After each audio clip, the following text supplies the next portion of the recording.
A little while back, I got to check out this really unique Linton contra alto clarinet. I've seen a few videos on the contrabass version of this instrument, but I really haven't seen a lot of information on the contra alto, so I wanted to kind of give a short review and demo of this instrument.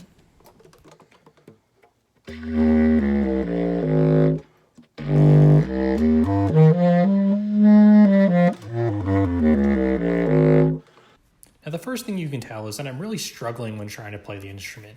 I think I can say without hyperbole that this is one of the most uncomfortable clarinets as far as ergonomics go. Especially on my right hand, I had to really twist my hands in an awkward position just to cover the touch pieces. And this wasn't helped by the fact that it has a manual register vent, meaning you had to move your thumb depending on where you were playing in the upper register. I think overall this was a very uncomfortable instrument, which wasn't good to see.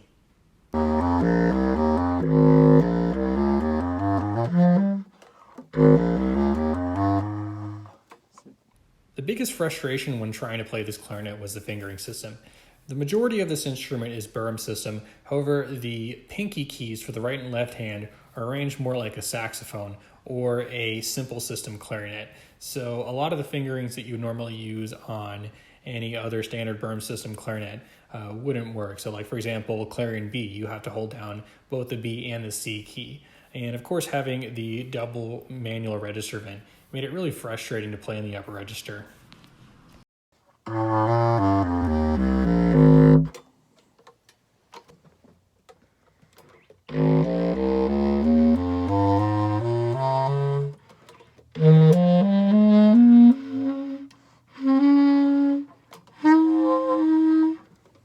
On a lot of these clips, you can really hear how much the upper register, specifically the very top of the clarinet register, just does not want to come out.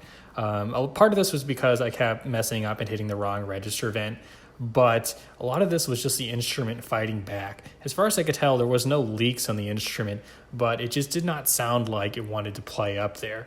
I think a lot of that has to do with the larger bore. Unfortunately, I didn't get a chance to measure the bore of this instrument, but I think it's somewhere around 32 millimeters, or about 2 millimeters bigger than the LeBlanc contra alto clarinet.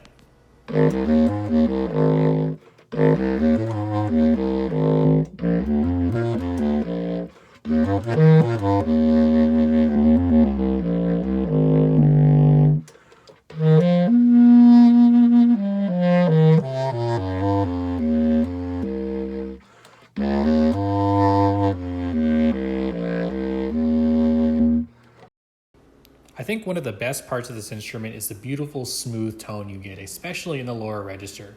Obviously at the top of the clarinet register, it gets a little bit squirrely, but down low it really has a big, full, booming voice. And I could really understand why somebody would want one of these instruments if they were playing jazz and they really wanted to be able to project. I think it has a really beautiful sound, and I think it's the one good attribute of this instrument.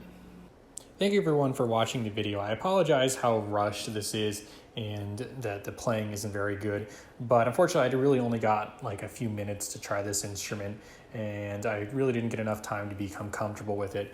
But I really just wanted some sample of the sound of this instrument on the internet because I really couldn't find anything else about it. Just some other miscellaneous things about the instrument. So the mouthpiece was a specific mouthpiece for the instrument. It did, however, take a standard contrabass clarinet reed, and there was an adapter included with the instrument that allows you to use a standard contrabass clarinet mouthpiece. The range was to low E. The instrument was nickel plated, and that's about all the special attributes of this instrument. Overall, I wasn't really happy with the instrument, and I did actually have a chance to buy it, but I figured that it wasn't even really as good as something like a Vito contra alto clarinet. I'm sure somebody would really like this instrument if they really wanted that big full tone in the lower register, but it just wasn't the right instrument for me.